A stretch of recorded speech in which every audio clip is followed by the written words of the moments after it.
Mr. Hackett. All right. I know you're tired. Yada, yada, yada. All right. So, other than last week when we played more of a Q&A game, we've been working some deep half, getting underneath people, getting them moving, and kind of attacks from there, right?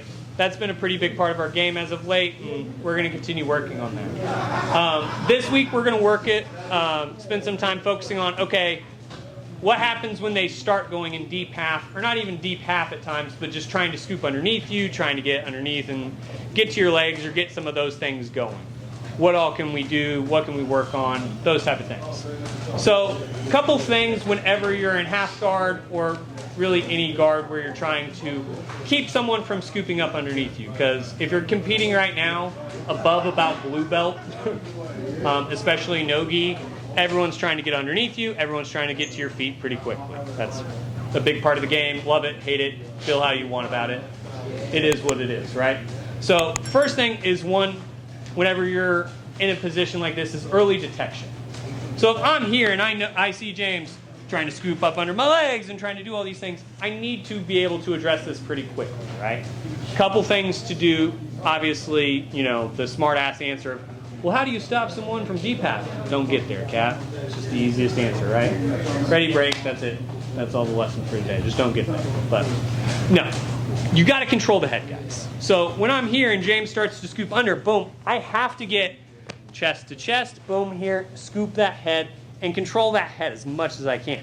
Because James, try as he will to get underneath me here, if I have good head pressure here, how comfortable and fun is trying to get underneath me, right? Not very easy, not very fun, right? So early detection is always going to be, hey, if you can control that head, keep that space and get that control position, that's always going to be where you want to start. But we're going to work through a couple different progressions of, okay, they're starting deep half, they've kind of gotten into deep half, and then they're in a actual deep half, right? What do you do in those three situations? So, step one, James is going to sit up, he's going to try to boom. Let's say we get to here.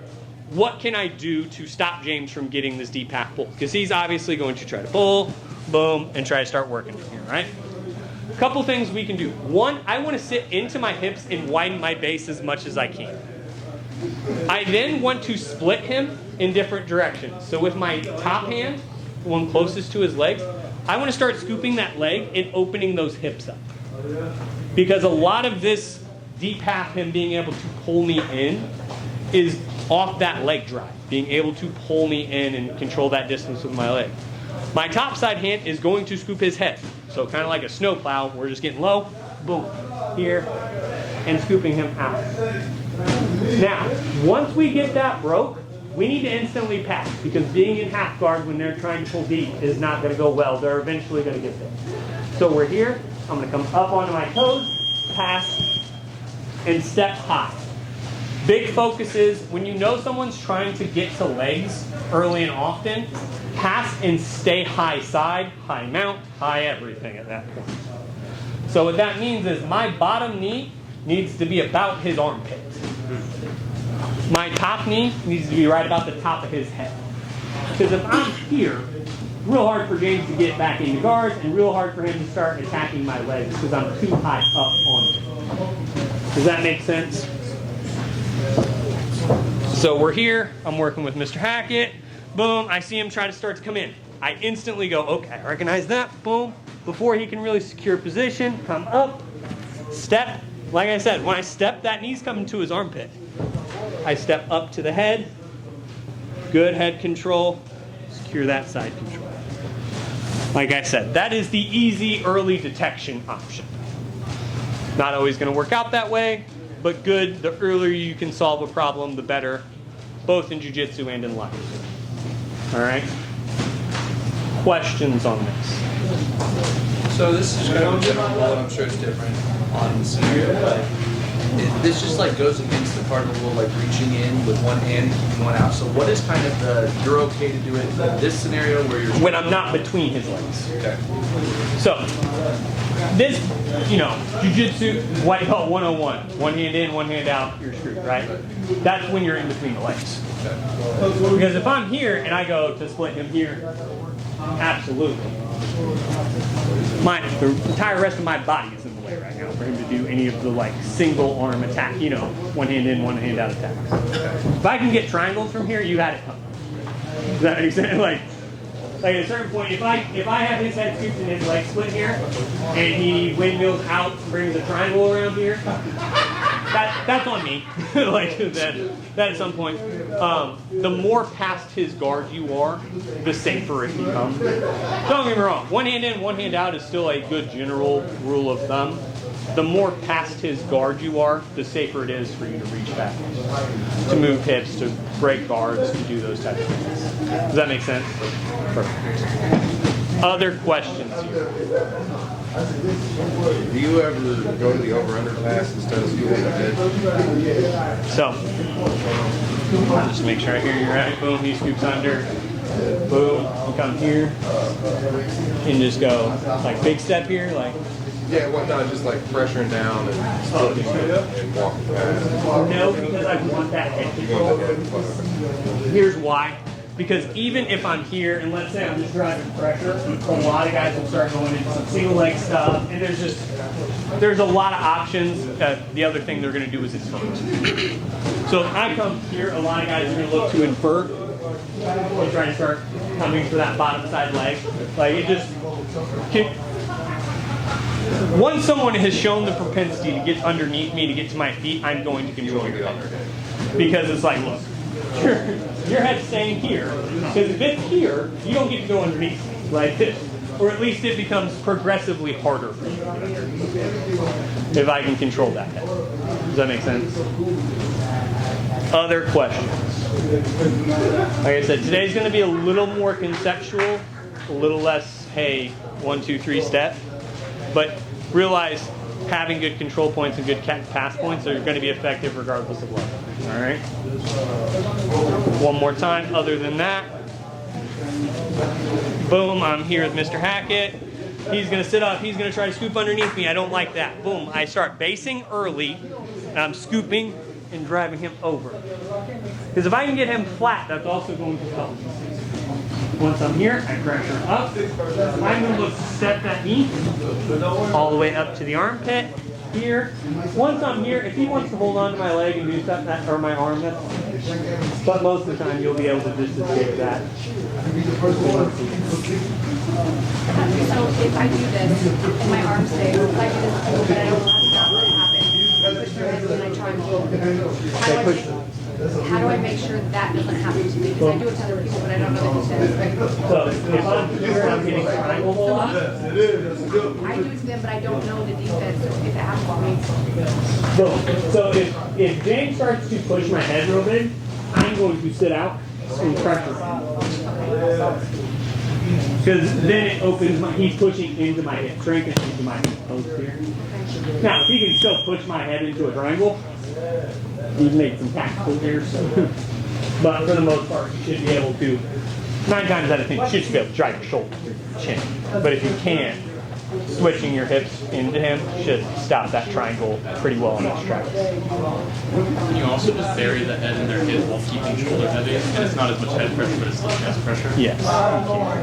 A little less effective, especially against someone squirrely and bendy, but it can be effective. All right, drill her out. 1, 2, 3. So, I'm here with Mr. Hackett, and boom, things are happening.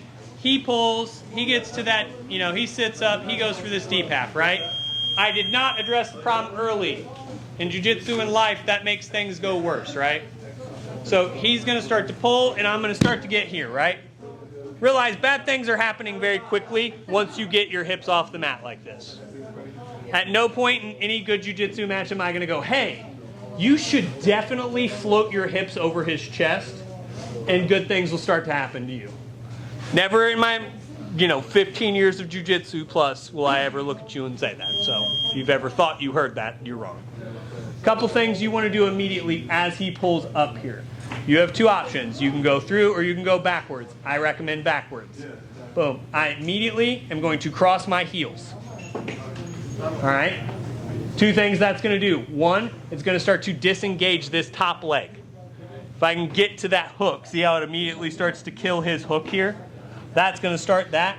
And if I can get this back here, that's going to start to disengage his forward roll, you know, that forward momentum. I am then going to push myself back into my hips here. Couple things. Do not overcommit here. If I go here, you can run yourself back into that sweep. When I showed you guys teacup and the counters to that, one of the first things I told you was if they overcommit, just sit up into them, right? Same concept. So you're here, he pulls me, boom, I want to cross and sit. Crisscross applesauce or Indian style, depending on your cultural proclivities, right? I know how sensitive y'all are, but here, sit into that hip position.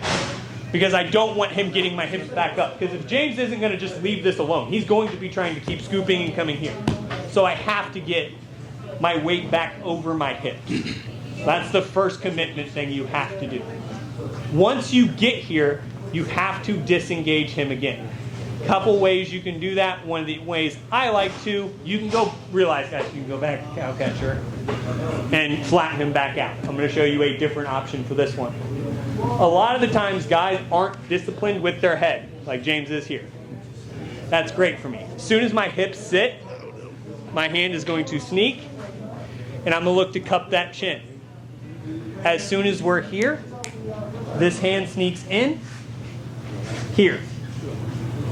I'm going to look to catch and finish. Because he's trapped underneath me. One arm's trapped, and I've got his leg hooked.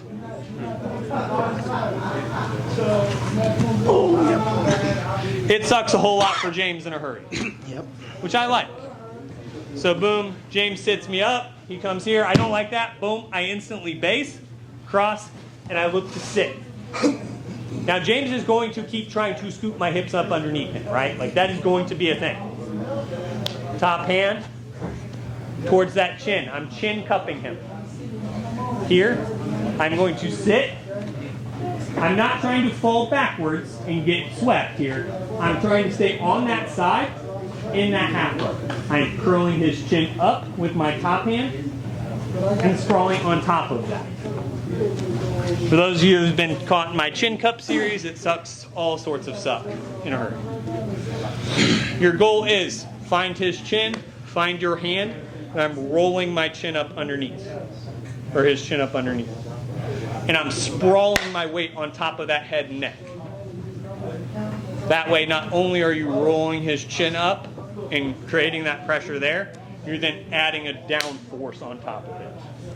Science nerds, I'm sure you could explain that better, but there you go. Pressure plus my awesomeness equals choke, right? Questions on this one? So isn't that a grip that you got like this? Over? Ah, I keep. Because when I'm here, without James in, here, up here, so turn, boop, boop, boop. All right, so we're here, grabbing, in, and for this crew, boom, we're here, I have that chin, my hand grabs, here. It's really fun just to choke James and spin him.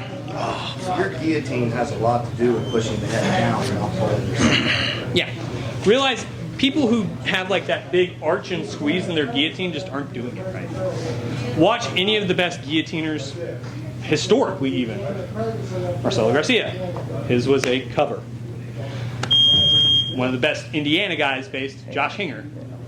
He's who taught me this. Cover your chokes. Because if I'm arching out of a guillotine, I'm putting pressure on my lock and pressure on his exit strategy. So when you arch, I'm naturally putting pressure on the back of your head to pop it up. Which is why you see a lot of guys, in MMA fights especially, they'll pop their head out. Now, don't get me wrong, they're getting the shit choked out of them, but they can pop that head out. Where if the guy had just put their head down over the top of it, there was nowhere for you to go. You have to dig that head and move my face away and hand fight. most of the time you just don't have time to do that if I'm choking you properly. Can I see that one more time? Kind of open. Yeah. Oh, from the kind of that open position. So boom, I'm here, here. I'm closing that off. Because let's say I am in this gi here. Like, so for a lot of people, they're taught the arch through. Naturally, James's head is trying to pop out here. But if I'm here, I rock that, I close over it, where's his head going to get out at? I'm going to let go so James can breathe. But where can James's head go? Yeah, so you kind of, like, you actually put your ear on their back to hear their heart. Cover it. Tuck your chokes in. Okay. All right. Because if I cover that, it's another contact point. It's another pressure I'm adding on top of those hands. Does that make sense? Oh, yeah, 100%. That's fucking terrible. All right. So we're here. James starts to deep half me, which I don't appreciate. Oh no. Cross. Get your hips back underneath you. That is step one. I don't care what happens next. I don't care if you come cow catcher out. If you want a different option, you can come chin over, collapse in, here. Like I said, I'm looking to stay here because James is going to try to come up here. And a lot of people will come up, and I will use that to pass. But I will use that choke either as a threat or a finish there. Make sense? Can you do that again, No. Like this? So James really appreciates all that. Yep. Boom, I'm here. Boom, this hand comes in. I come out. I can either finish this here, or what a lot of people will do, and James especially saw it, he'll post and try to come up here. I can just flat him back out. And take time. Like I said, you use that. I'm using the thread of that choke to open you. Up close magic. Look over here so I can do something over here. All right. Shoulder out. 1, 2, 3. So we're doing pretty well on that. Most of you guys have figured out that guillotine system before. So now we're here. James pulls me. Boom. He gets me to deep half. And boom, I'm here. And I'm just kind of stuck. You don't want to stay here, but you got to be careful about how you exit. Now realize you can't just stay here. There's a purple belt match somewhere on Facebook where I spent 3.5 minutes like this in a full split. Just doing this. I was up like 3 points, and if I stayed here, I was good. And I won, but it sucked. And I couldn't walk, right, for a while after that match. So you don't just want to hang out here, right? So when we're here, bunch of different options. Obviously, if you can, always trying to get your hips back, getting settled back in. That is always the goal. Not always going to be practical once they get you up and they're doing a lot more things and all that. So one of the things I like to do is just gotta kind of commit. So we're here. I'm going to look to post this foot in the mat and look to scoop my elbow behind his knee. As we're here, I'm going to post up and drag that knee through his hip. Here. As soon as we're here, we're going to follow. And I'm going to look to connect my elbow to my sock. Slowly, because me and James are friends, I'm going to extend my hips and fight here. Now, if that doesn't work, I can then stop here, come in, and look to finish. Or Tap. It's a tap. remember, in no jiu-jitsu rule set is tickling illegal. It's frowned upon. You might get punched, but you may win. If they So, yell out, it's bad. just know, I've yet to see it in a single rule book, and I've asked several head referees of major jiu-jitsu competitions. One of which told me directly, go fuck yourself. It's not in the rules, but if you do it, I might DQ you. Love Carlos so much. So we're here, boom, he sits up. I don't like what's going on, boom, I'm here. As soon as I get here, I'm going to come up, knee in. Knee up, knee in. Ideal world we all don't live in. You scoop it perfectly with your elbow, and you can finish this beautiful leg. Most likely, you're not. You're going to come into this one. When you're here, attached to your chest, you are not pulling the lever. All right? Attached to your chest, drive this with your hips. I'm not fighting him fair. I am hips, chest, and back versus his leg. If I fight arms versus leg, he wins the fight because James can curl his leg back. I don't care how tired he is from JJ's strength conditioning. Yeah. He's going to curl it back. Boom, I attach and I extend. Keep your distance. All right? Questions on that one? Can you just do it on the side? Yep. So boom, we're here. Bad things are happening because I don't pay attention in jiu-jitsu sometimes. Oh no, what's going to happen? Boom, post. Drag knee up, drag knee to that hip. Because I'm not just trying to drag it in, I'm trying to kind of sit out and around it. Once we're here, I'm looking to catch with that elbow. If possible, finish here. If not, attach to your chest. Finish here. If not, tickle, tickle, tickle. If not, outside toe. Right, the options bar is dependent on your rule set at that point, but that's where you're looking to start. Honestly, most tournament nows are allowing white belts, straight knee, straight ankle, outside toe. Like that's becoming more common than it's not at this point. So that's why I'm having to introduce certain legs and things like that a little earlier. But also adding some sprinkles for you more experienced guys. Jordan. When you slide through and start going for that leg, if they read it early, obviously they're going to try to come up and get your They back. are absolutely coming for your back. Okay. It is a race. The question is obviously that, but is that go off to the side motion going to prevent that as much as possible? Yeah, so that's why you're not trying to sit on top of them in this. So if I'm here with James, so let's say for whatever reason we can't knee bar in this tournament. Yeah. Very uncommon at this point, but let's say you can't. Boom. If I sit on James, I'm asking to get my back in. Like he's going to take my back. But if I come around here, even if I don't get the knee bar, boom, I can start looking to turn in, pass, do some other things. Does that make sense? Yeah.